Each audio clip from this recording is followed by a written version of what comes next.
Okay, so Maddie Kempner, good morning. Good morning. Welcome back. Uh, we are picking up the conversation on municipal regulation of agriculture.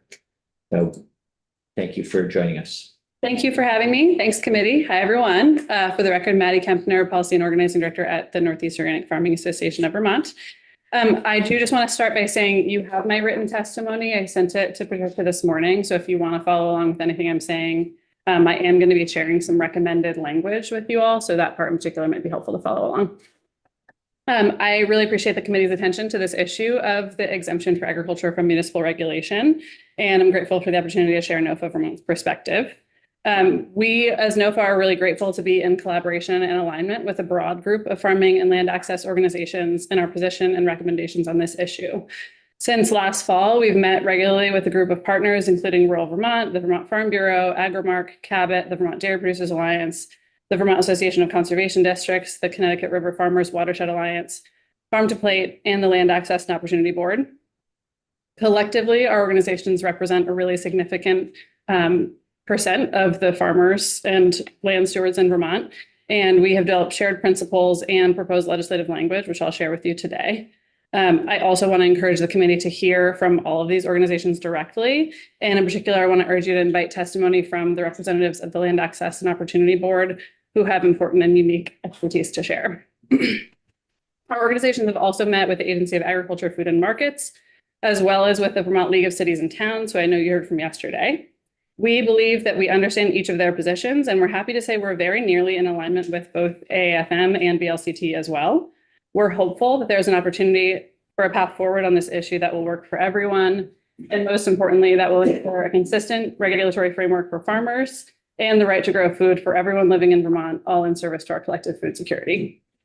My intention today is to show the overarching principles and goals our coalition has agreed upon in advocating for a legislative fix to the Supreme Court's decision last May, and to present some proposed language that we've worked on together. So first, in terms of just our coalition's principles, we believe a clear and consistent regulatory framework across municipalities is best for both farms and towns. We want to avoid a patchwork regulatory environment for farming in Vermont that's confusing for both farmers and municipalities, and that would be a continued source of contention and acrimony in our communities. We also want to ensure that farms continue to be regulated by a common authority, namely the Agency of Agriculture, Food and Markets, that has sufficient agricultural expertise and can offer technical and financial assistance to producers while applying a common set of standards and rules for agricultural practices. Doing so significantly limits the potential for local bias, either in the positive, i.e. preferential treatment, or negative, i.e. discrimination or interpersonal conflict. We want to be clear that we believe this issue can be addressed without opening the RAPs and have language to suggest that focuses on amending Title 24 regarding municipal and county government. We seek to clearly define the municipal exemption for agriculture in Title 24 without substantively changing how it has been implemented and understood for decades by farmers, municipalities, and communities. Finally, we are seeking and have proposed language that would establish a right to grow food so that bylaws now or in the future cannot prohibit food growing practices. Affirming and protecting the right to grow food throughout all types of development, rural, urban, peri-urban, growth centers, et cetera, is critical to ensure equitable access to farming and food resiliency for all Vermonters. This leads to a more resilient and food secure Vermont with greater opportunities for growing culturally appropriate foods and direct access to learning about farming, gardening, and foodways. Land access and affordability is one of the primary issues affecting farmers in Vermont and nationally, especially for young, beginning, and historically marginalized farmers. Accessing rural farmland and housing is extremely challenging for those who don't come from farm families and who don't have access to generational wealth.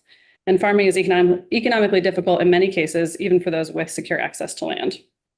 Taking steps right now to protect the right to grow food across our communities and to maintain a clear and consistent regulatory framework for farmers are essential to move us toward a fully food secure future. So to those ends, as I mentioned, our coalition proposes the following draft language for your consideration. And I don't know if it's possible to put it up on the screen, or I suppose I could do that. If you want the Zoom link? Yeah, open your Zoom link and then we'll make sure you have the right to share your screen.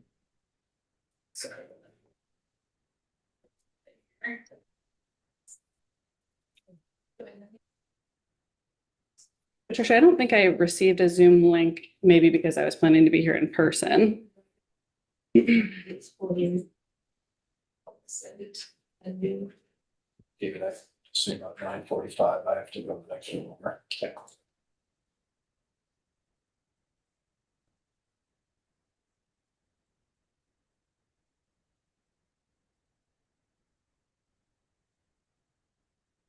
And as Maddie said, we do have this on our webpage.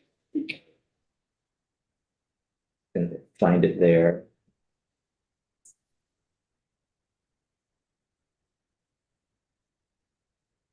I'm also happy to just start reading it, but it might be tricky if you can't follow along. You want me to go ahead and start? Okay, I'm happy to do that. I don't want to take too much time. Okay, so the language that we are proposing starts with some additions to Title 24, Section 4413 on limitations on municipal bylaws. So we're adding a subsection D1A which says a bylaw under this chapter shall not regulate, and this part is new language, the right to grow food, which includes the cultivation or other use of land for growing plants, including for food, fiber, Christmas trees, maple sap, or horticultural, silvicultural, and orchard crops. And this mirrors language that we've seen from the Agency of Agriculture. And then subsection 2 also says the right to grow food includes raising, feeding, or managing livestock, provided the land base is sufficient for appropriate nutrient and waste management. The Secretary of Agriculture has the discretion to determine whether the land base is adequate for managing the number and type of livestock in compliance with the required agricultural practices. However, municipalities may pass ordinances that regulate the presence of roosters within areas zoned primarily for agricultural use. And then where For residential use is what I'm reading there. Yes. Okay. Yes. You said agricultural, so just wanted to be. Oh, I'm sorry, for residential use. They can have the roosters. We've added then below that section B, which was previously section A, and that just has a little bit of additional language that says farming that meets the minimum threshold criteria in the required ag practices rule and is therefore required to comply with the RAPs is not protected by the right to grow food in 4413 D1A. So referencing that section above. And the rest is essentially the language that's there for this section, but just moved down to accommodate the added language. And then the next additions are short, just section 2 there, as used in this section, says farming has the same meaning as in 10 VSA 6000122, which is the same as the Agency of Ag's language. That's just aligning with the definition of Act 250 for clarity. And then going forward, there's language about farm structure, defining farm structure, which also has language aligning with the Act 250 definition of farming. And the rest is what's in existing statute. I don't know if we have time today, but I'm happy to either today or in the future come back and answer any questions about NOFA Vermont's or broader coalition's position in the language we're suggesting. And in closing, I want to let the committee know that our NOFA Vermont and our partners have been doing and will continue to do outreach and education in our communities about this issue. And we support our members coming before the legislature to share their own experiences, ideas, and needs. Thank you again for taking the time to hear from me today. Thank you. And I think at the moment, I think we do have time for questions. Just if there are any committee questions clarifying NOFA's or the folks who you're working with, their position. Representative O'Brien? Maddie, did you see the language, right, we got from Village Council to change the statute? I just wondered how it was different. Your language was different than that. I don't believe I have seen Ledge Council's language. I've heard their testimony. But I don't Yes, think I've seen that. 2 days ago, perhaps, and it's posted on our page. Okay. They, at my request or our request, gave us language that would do the bare minimum of having what we thought and always understood the status quo to be, to have that be clarified. Yeah. So I think that's what you're talking about, John. Yeah. Yeah. And it's just changing. It's actually not all that different from some of what you've got here, as you can imagine. Yeah. Well, as I said, I think there's really not that much distance between what any of the parties are asking for in this case. I think, I've heard both in the Agency of Ag's testimony and in VLCT's testimony yesterday, a reference to the right to grow food.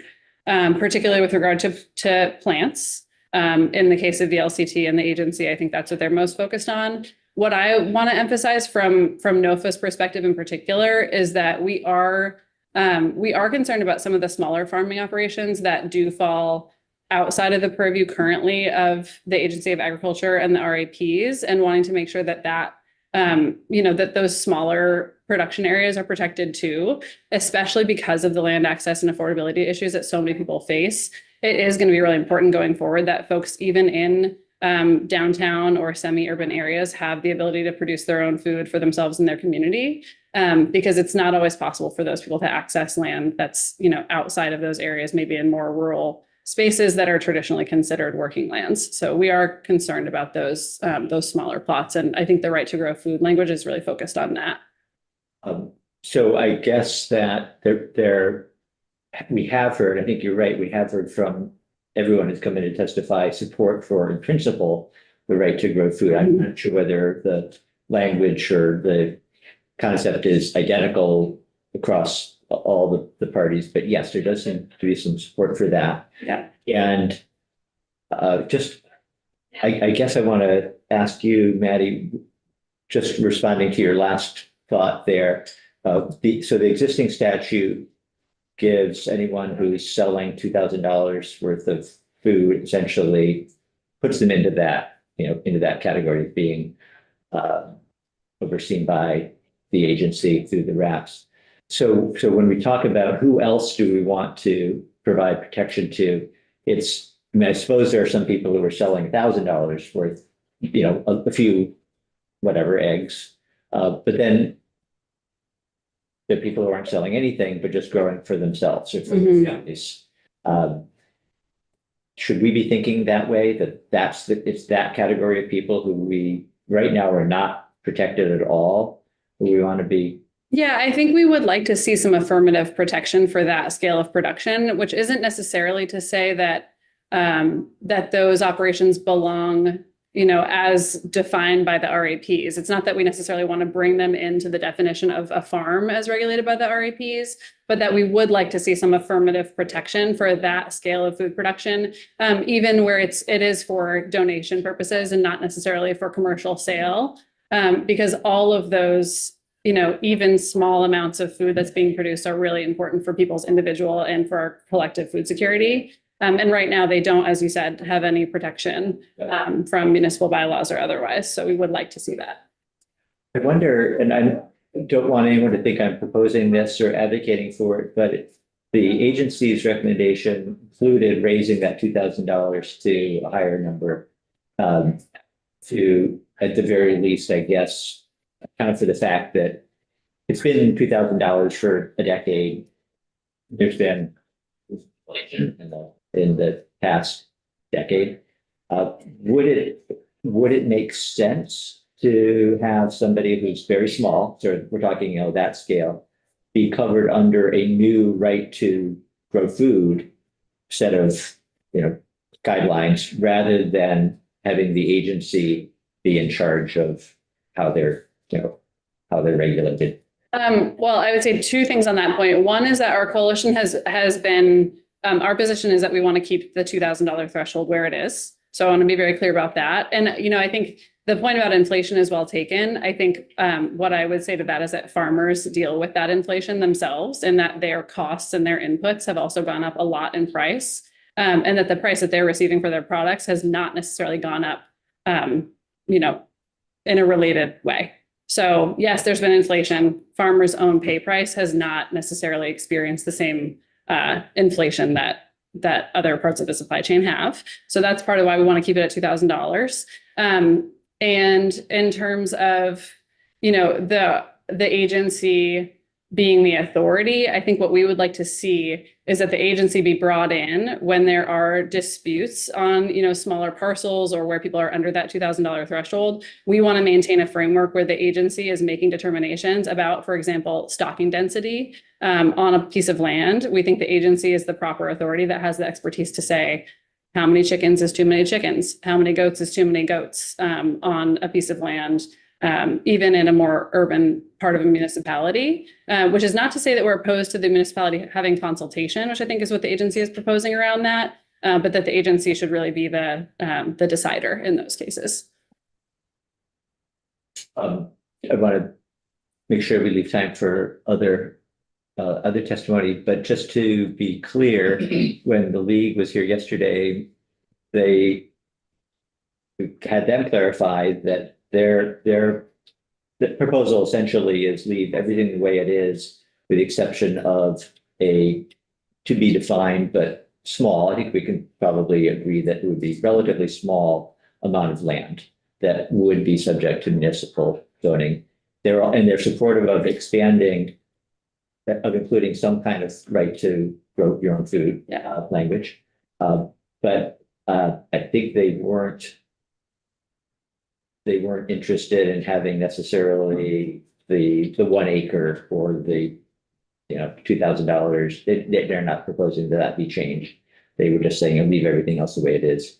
So that's not there's some daylight between your. I think there's some daylight, and I think we have, we've had discussions with the LCT, and I think we'll continue to have discussions with them directly. The 1 acre threshold to me, I will raise as it feels a little bit high. Honestly, there are farms that we work with at NOFA that are certified organic that are farming on, their property might be a little bit more than 1 acre, but they're farming half an acre, and that is their production land. That is acting as a viable farm operation. So 1 acre might sound small, but it's actually, in the case of especially vegetable production and like some small poultry or livestock operations, it's not that low a threshold for a productive, viable farm operation. And what about their idea of setting aside in densely populated city town centers that might at some point be designated, given this Tier 1A designation, saying in that setting, no, we think that the town should be able to have zoning laws that regulate farms as well. Yeah, I think I want to be clear that you should continue to hear from other coalition members. I don't want to speak on behalf of all of the individual organizations that I mentioned. I think that there is potential for compromise there. That's, I think, the area where we would like to see some affirmative language supporting, for example, urban agriculture in a proactive sense, and have some clear agreement in statute about what that can look like and what is approved and protected across municipalities. Because again, having a consistent regulatory framework across towns, even for those downtown areas, does feel important. Representative Nelson, did you? Yeah, it's a tier 1A, but tier 1B concerns me as much because that's the potential for them to grow out. And there's a lot of people in this room that could be in tier 1B areas. Right? And yeah, and they said that if you were an existing farm, you would be grandfathered in under all changes, which doesn't change, but it doesn't protect change of use like we did with the right to farm law. And for the urban agriculture, as you mentioned, and I love that term, Maddie, thank you for that. I'm going to use that if I can. Where they might have concerns is not in your ability to grow food, but when do people, if you're distributing food, when do they go there to get it? Where do they park? So on and so forth, items of that concern, which is language that we can all work on, I'm sure. Absolutely. But, they were definitely pro gardens and pro so many chickens. I can grow an awful lot of food in my raised beds in a very small print. Yeah. I can feed everyone cucumbers for a long time. So, it's, I'm sure your neighbors appreciate that. Everybody does. Anyway, thank you. Yeah, thanks. All right. Should we say thank you, Maddie? Thank you so much.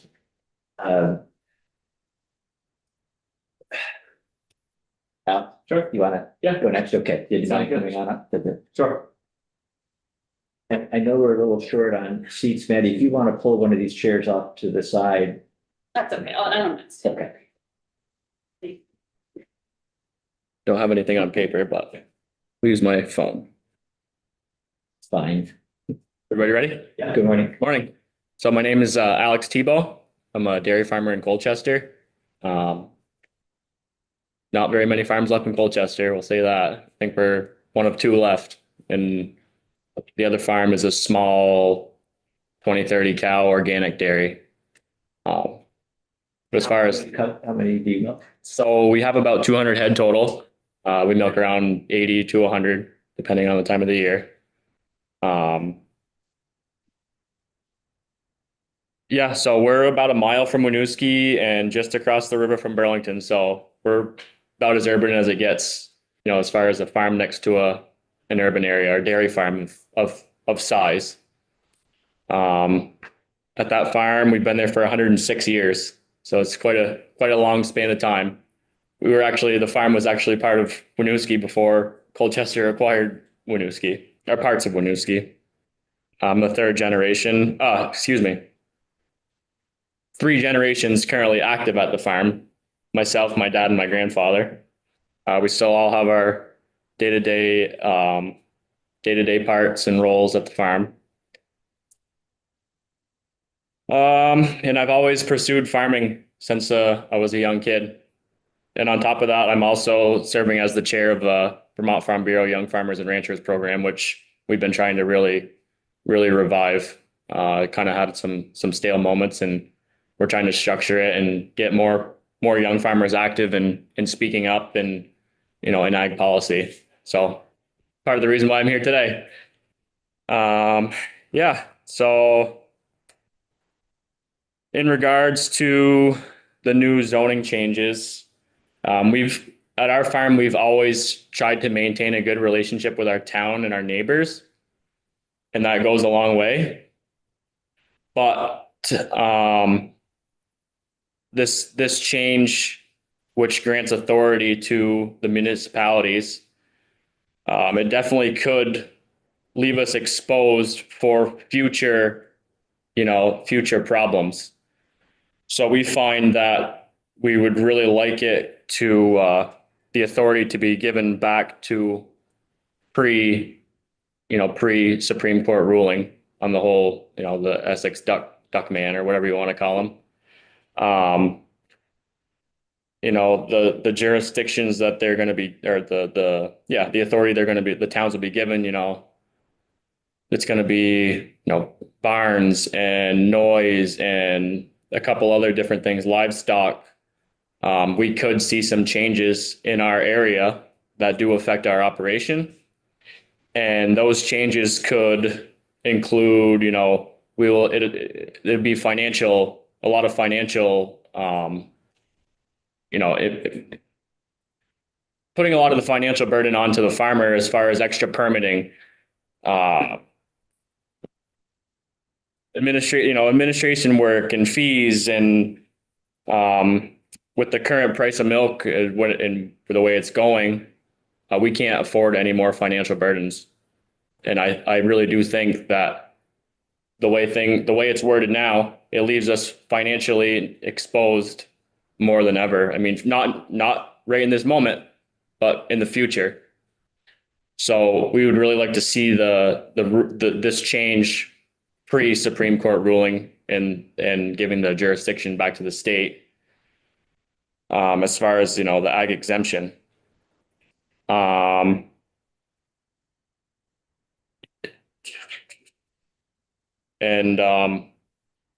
Small farms are far and few between, and especially farms in the urban areas, and we can't afford to lose any more farms because a lot of that land is going into, it's all going into housing.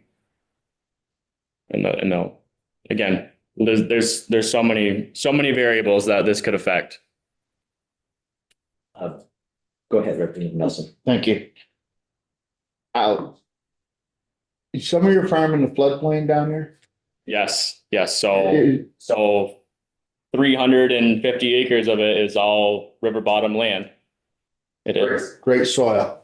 Awesome soil. You probably had a great crop of corn this Awesome year, crop of corn, probably one of the best we've ever seen. when the rest of us were suffering because your roofs were. Yeah,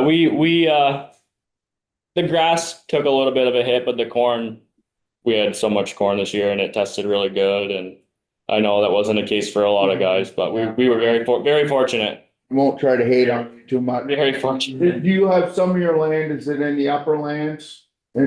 Off the floodplain, up in the good 26 acres, maybe? prime ag soil? Yeah. Yeah, and where do urban centers where does development like to happen? Right in those high, dry areas. Right in those good prime ag Yeah, soil, don't That's they? correct. That's correct. You know, and we're losing them every day. The state of Ohio lost 50,000 acres of prime ag soil in 5 years. I think I heard a statistic, they were losing 1% of their farms every day, Yeah, per day, 1% per day. So 500 farms a year. yeah, so, you know, we need to protect. We need to protect our ability to grow food and feed people locally.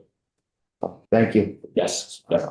That's all. Is Colchester, I mean, I think of it as just growing suburban. It's funny because we have all this residential housing right around this pocket of, like you said, it's all a big pocket of river bottom.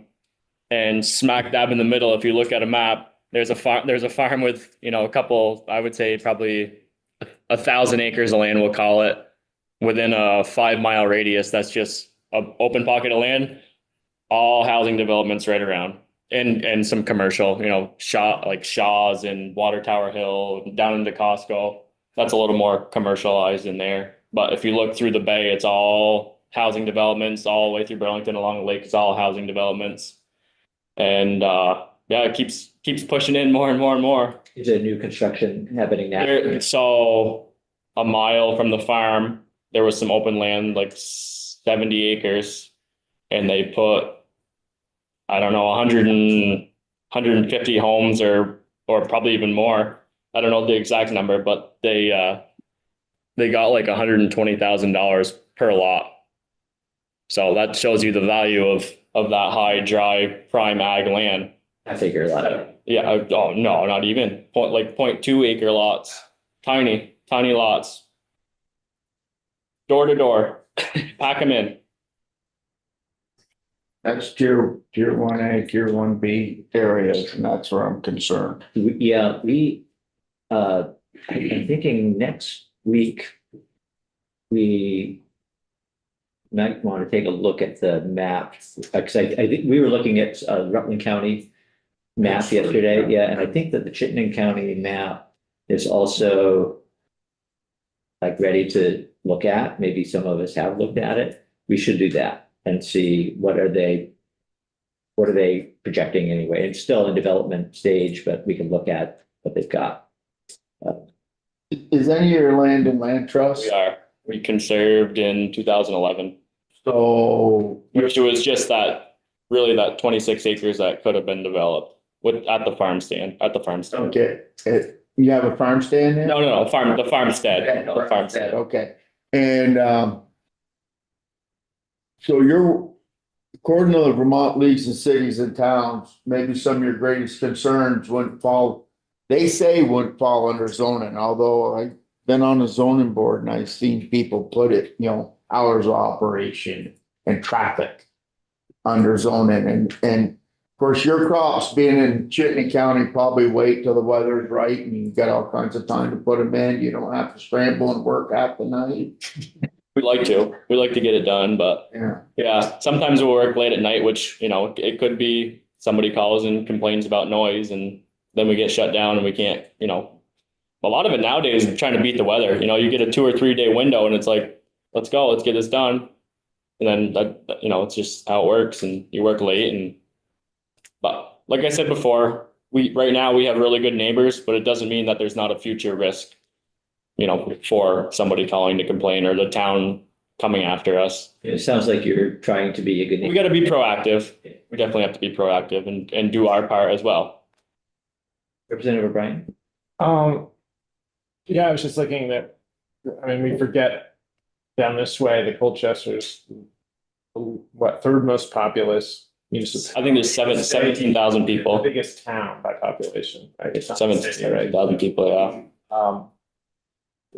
So I just wondered on things like accessory on-farm businesses, have you had any kind of run-ins or even a good relationship with the zoning in Colchester? I mean, how many neighbors do you have? It must be A lot. Yeah. And so far, everybody's pretty supportive, which is really good. It's you want that. But it doesn't mean that somebody can't move in and be a rotten egg. Have you done development then where? We haven't done any development, no, we don't. Okay, so it's never been a case where a neighbor said they're doing this and then you say we're actually exempt because we're following our. Correct, yeah, that hasn't happened yet. Okay. Could, Right. could. Representative. Yeah, shockingly, I went to a concert. There's the Sound Mazas. Yes, yeah, In Yeah. Colchester. correct, that's right next Went there door. this summer, Yep, and you talk about a on-farm business, open to the community. People came from everywhere, their camps, the town, the village, and some of us came from over the yes, Continental Divide to go Yep. there. yeah, Mazas do a really good Yeah, job with and- in being engaged with the community. And you And this talk could about affect- producing food. Yeah, this could affect them as well. Yeah. We work together on a lot of things. Which is a good, it's good to have a relationship like that. And I really do think that the community appreciates what we have in Colchester. Just because it's so developed and I think they moved to Colchester, the fact that there is farms Mhm. still in Colchester. Part of the appeal. Yeah. Right, it's just far enough outside of the city and they have that, rural aspect to the town. There's still parts of it that are, rural aspect. Right, if there aren't any other questions, yeah, maybe Travis has been waiting patiently and, want to give him a chance to say what he would like to say too. Hello, Travis Longway, from Swanton, Vermont. Farm with my brother, my nephew, and my mother. We milk about 680 cows. We currently just went through building a barn and kind of had a little bit of experience what this could bring. When I went to notify the town that we were going to be building, I talked to the assistant town clerk. The zoning administrator was on vacation at the time. I told her that we were going to be building, and she told me that I was going to have to go through zoning, and I knew we didn't. Of course, then she gave me all the paperwork that we're going to have to do to go through zoning until I was able to speak to the zoning administrator, which then she waived the zoning fees and all that. But it was kind of scary just thinking about it. I'd have to actually go through a zoning board, and I do. Our farm is probably about half a mile from the lake, and we have the road that our farm is on is probably one of the main roads to 89 from all the houses from the lake, and all we need is one person to throw a fit about us building the barn. And it was kind of scary for those first 2 nights till I heard back from the zoning administrator. And I'd just hate to see something like have to deal with that all, if we actually did have to deal with that. And I mean, we keep good relationships with all our neighbors and everything like that and with our town, but this scene would have actually would have had to, like I said, the town clerk did give me gave me the paperwork to fill out for it. And like I said, never had to go through the actual steps, but it would have been a couple extra steps and it would have been a little bit of an inconvenience. I'm sure we're still been able to do the project and all that, but just to see what it could have been was a little scary. And I know up here in Swanton, I don't know exactly, I think we're down to 4 or 5 actually farms milking cows still. I mean, we still have a lot of agricultural land, but, there's a lot less of us actually milking cows here now. And, I just would hate to see anything that would discourage farmers to grow or improve their farms, because in this industry, we do have to keep up with the times and try to modernize our facilities. And like I said, it was just kind of a little scary when that one day when I walked in there, and like, it was, she didn't understand the zoning laws when it came to agriculture, but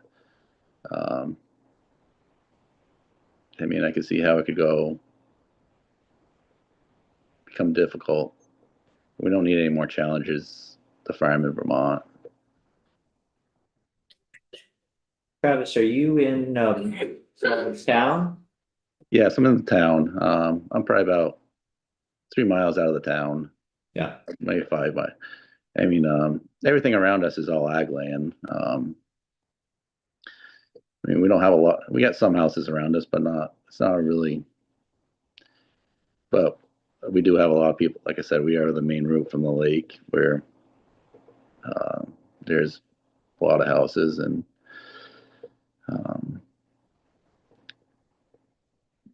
I mean, I just wanted to share that story. Like I said, I saw what the steps would have had to be to go through zoning. 'Cause Yeah. they gave them to me, and like I said, it wasn't. It would have been an extra burden on us to do. I mean, would have been, we would have had to wait.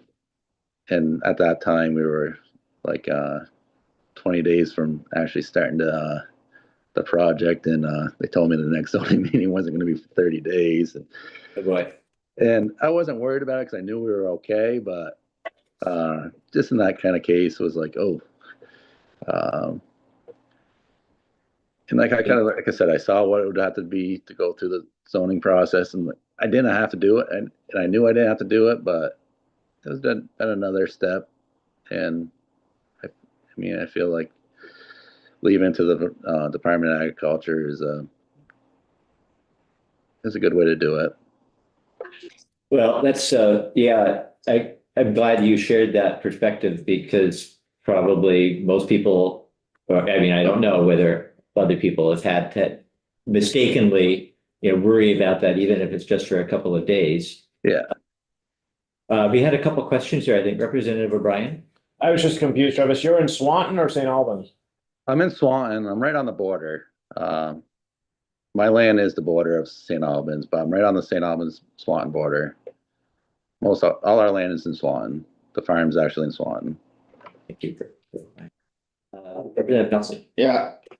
Travis, part of the reason we passed the right to farm bills for the little strawberry farm up there, not too far from you, in Swanton. Yep. And,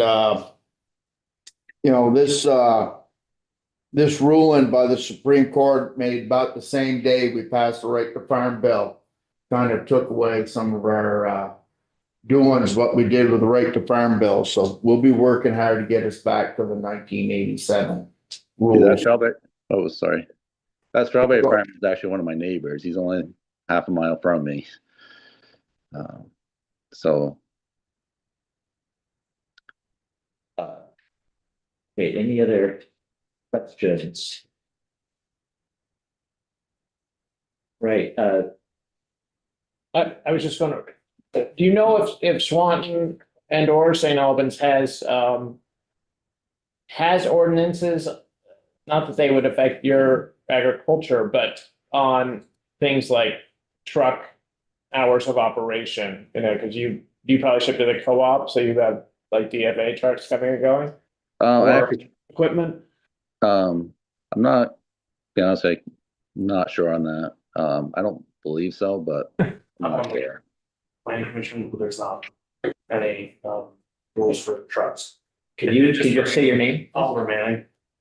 We have a farm in Swanton too. So Swanton, the only regulation they've brought up lately was roosters.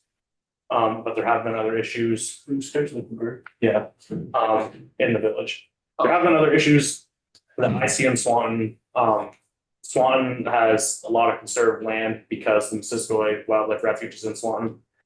So when you look at the total acres of Swanton, we're already over 50% conserved.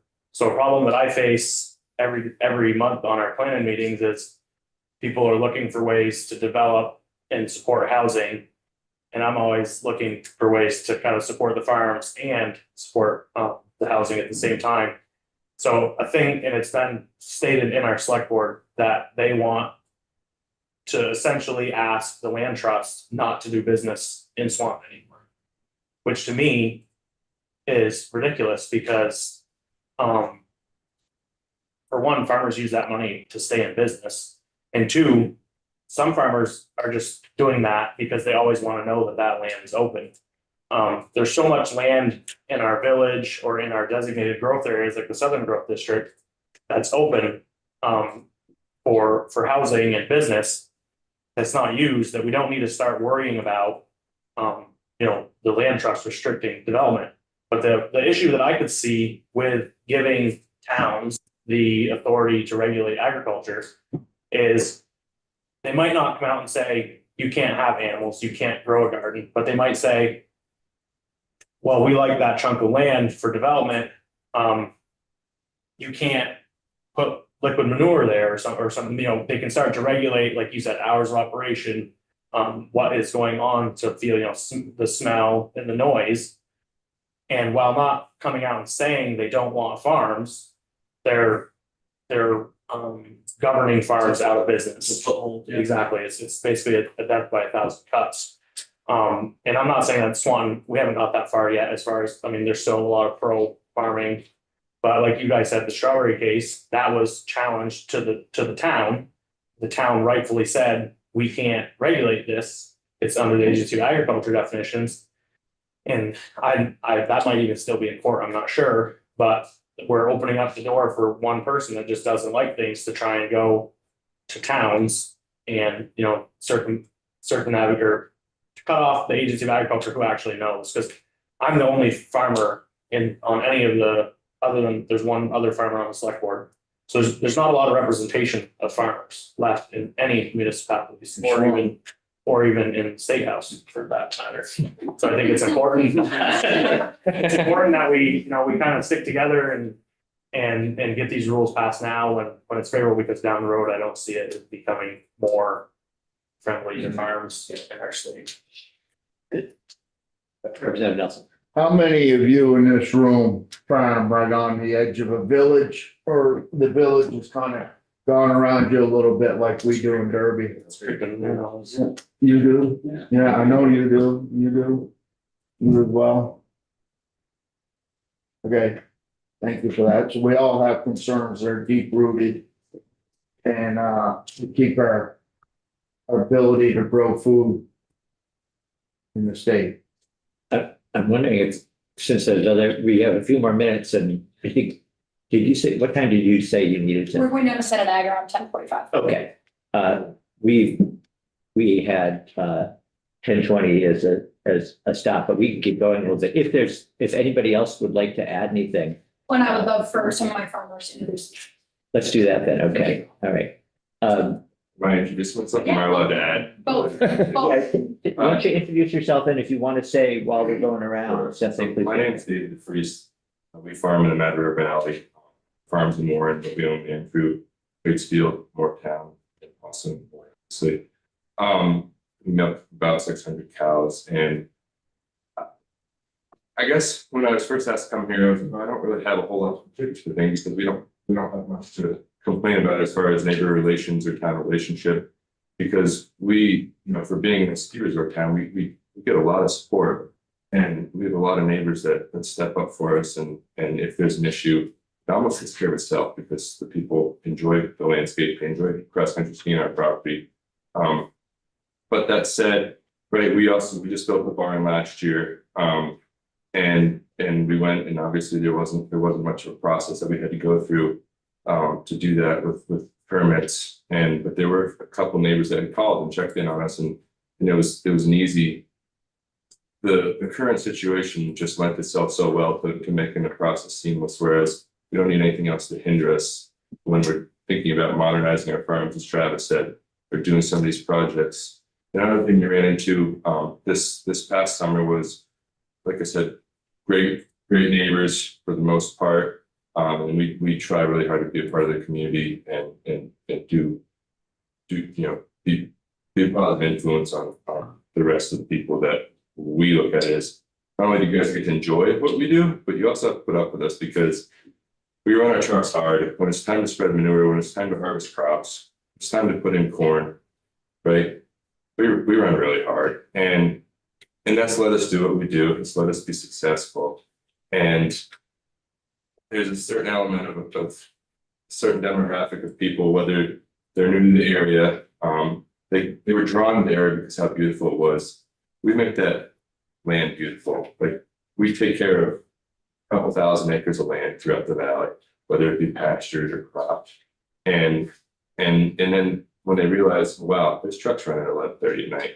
I had people come out and stop me and be like, I was like, you think I want to be here? Like, I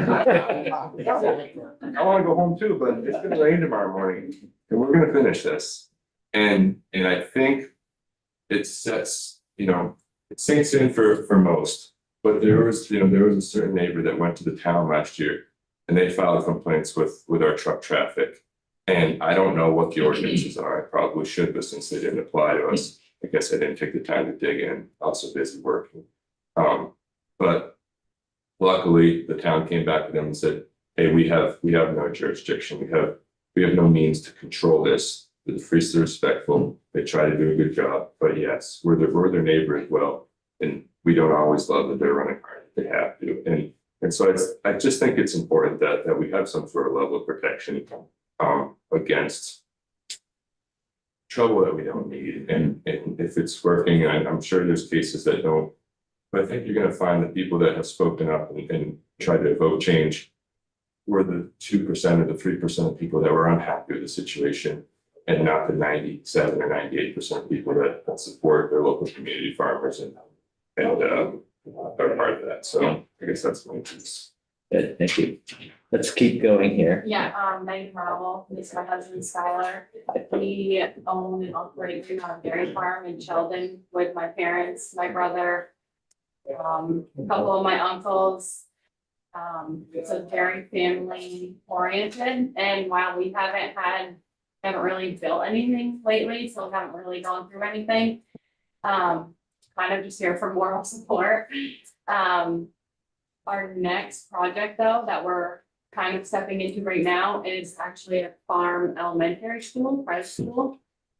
So while the school aspect has its own challenges, it is gonna be farm related, so we are kind of concerned. It'll be really small scale, like maybe under an acre, like you were saying, so it's gonna be its own challenges, I'm sure, and so. Is your farm right near one of the little centers in Sheldon or? No, we're actually we're on the border of Highgate, Uh-huh. but not near either of the towns themselves. We're surrounded by, About a mile off of 105. yeah, we're surrounded by like 4 other farms, so. All right, good. Well, thanks for coming in and thanks for sharing that story. Bradley Seabury farm with my brother and my parents in Berkshire.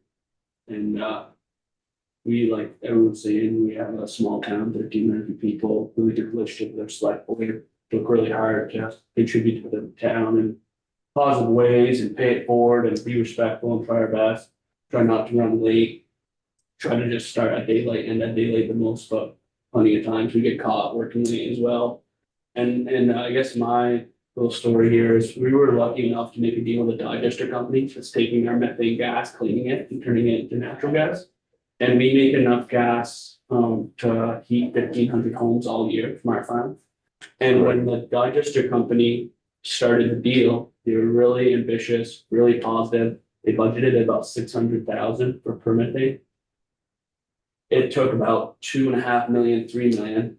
So, a couple million over cost, and it took about 2 or 3 times longer than they had planned to get the permits to do this. And when they first moved into our area and we made the deal with them, they were really positive, asking about neighbors and future opportunity to make more of these plants and take methane from our manure and scrub it and make it natural gas and sell it. But the last I talked to them, they want nothing to do with Vermont. It was a good thing we had signed a contract with them because it held them accountable and they hung tough. They got the job done and they seemed like good partners for about a year into the project, a couple years into the project. It's only been online for a few months now, but it was just really sad to see all that happen because I thought it was one of those things that was bipartisan. It was good for all Vermonters, you know.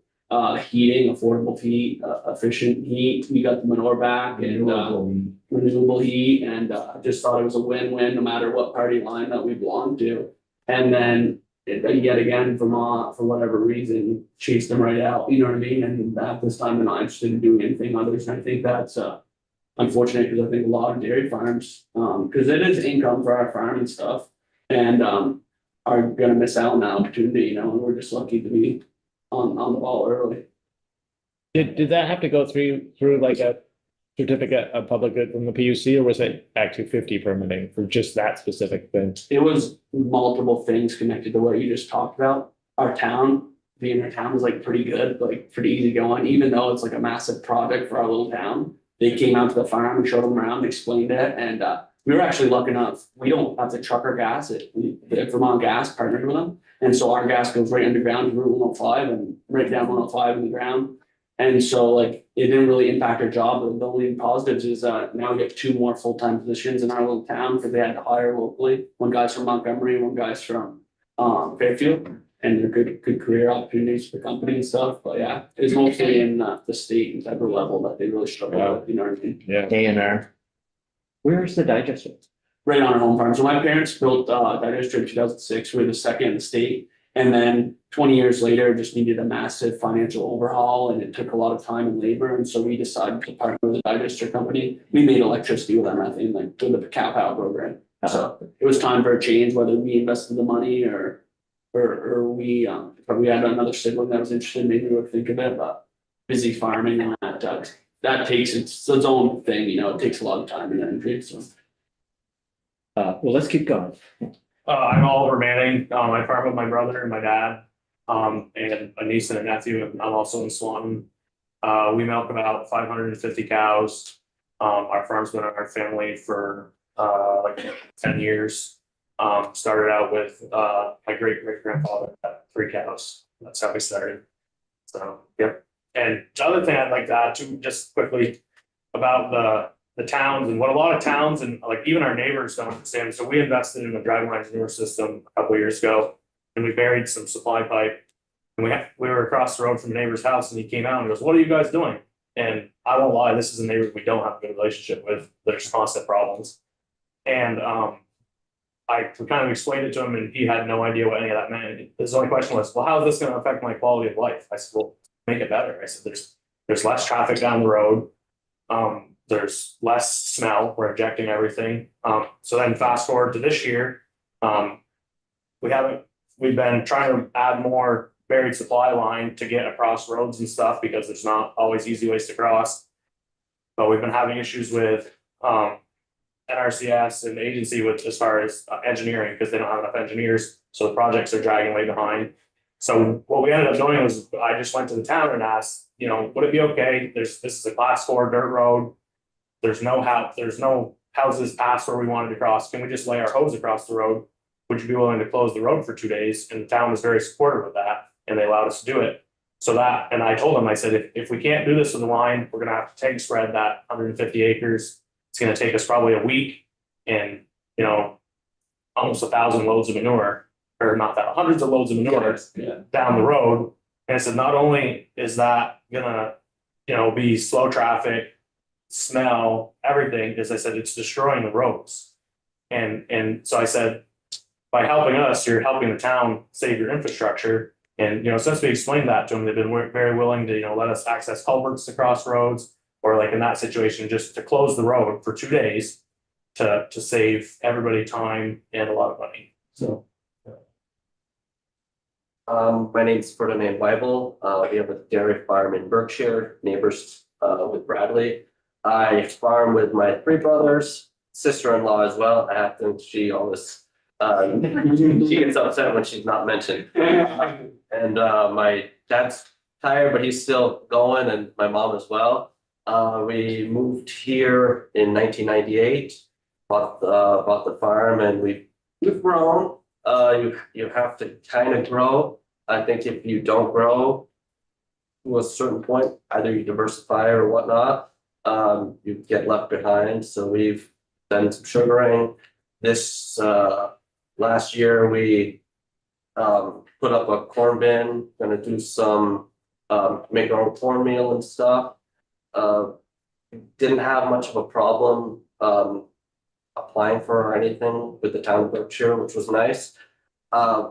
So we have some land right in Berkshire that would be future development, I guess, and we have land right around it as well. It's river bottom land, so that wouldn't be affected. But it does make well, we have farms in Berkshire, well, we have land in Berkshire, Richford and Innisburg, so we are on the 105 quite a bit. And we try to respect everyone. We are right around the pine cone, and they've asked us not to spread manure when they have car shows and stuff. And so we try to be neighborly, and we started to drag line as well, like Manning said here, to kind of keep traffic down, because it's safer for everyone if we don't have to pull up 105, because there's 4 corners right where we are, and we've have had accidents before there because for some reason people pass as we're pulling into our main road.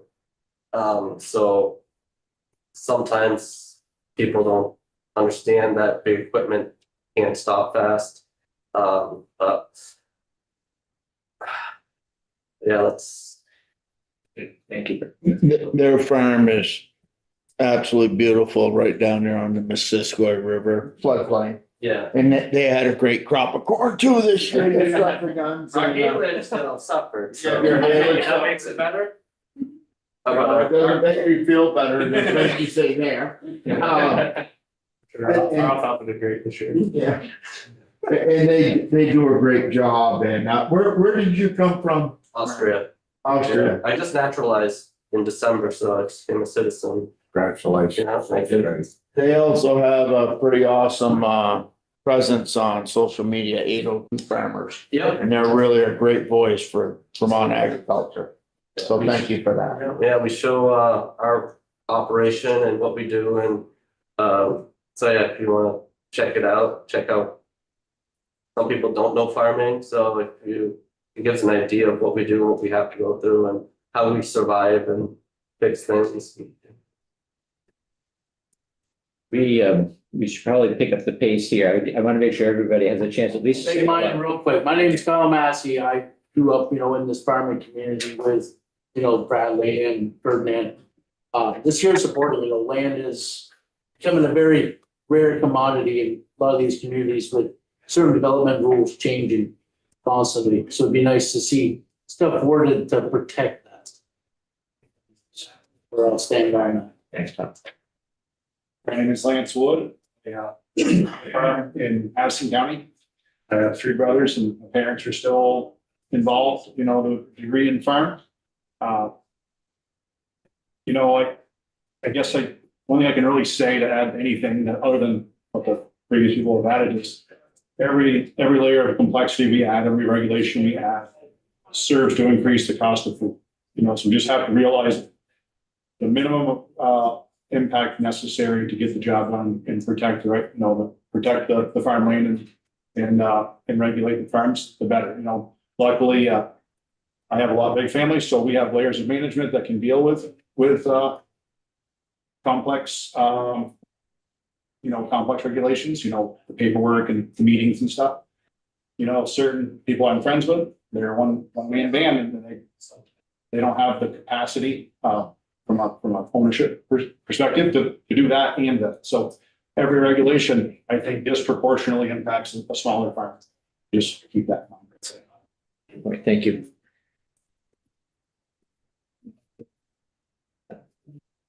I'm Kylie Chittenden. I have a dairy in Addison County, and I farm with my husband. My brother works for us. And I have 3 kids that are on farm this quite a bit, and I hope someday one of them will have a chance to be on our dairy. And so when we're talking about things like this, I'm thinking from a lens of like, what opportunities will that next generation have? And so I hope that we can find ways that they do have that chance to farm in their state. Elaine Bryson, great farm with my husband and his brother Norris. We have a LFO in Shoreham. We've been operating for over 100 years. Do beef on dairy as well, and beef soup from Dagmar. It's constant struggles all the time, regulations. It takes a lot of work just to keep the farm going. It's 1,000 cow dairy, and having more regulation just makes a lot more headaches, and you really just want to work with the cows, machinery, field work. You don't want to spend all your time doing all the other administrative stuff, but. I got one quick. How many George milk trucks the other day, $18 a hundredweight, and I hear that's not the floor. It's tough. So I don't know about how profitability you all are, but that doesn't fly for Nelson Farms. So anyway, buckle up. Is your Shoreham farm on the 20 west of 22A there, or Just up, is there? we farm in Whiting, Durham, part of Orwell. Yeah. Geographical segregation going on. Yeah. Yeah, we're all neighbors. We kind of. But East, west, or northwest, yeah. Yeah, you guys should meet each other. Well, the freeze farm sort of struck. Yeah. Fill the void. Yeah. Thank you. Yeah. Well, okay, why don't we should probably take a little break. We've got another group of folks coming in, so thank you everybody for making the trip. And Thank you. Thank you. Thank you.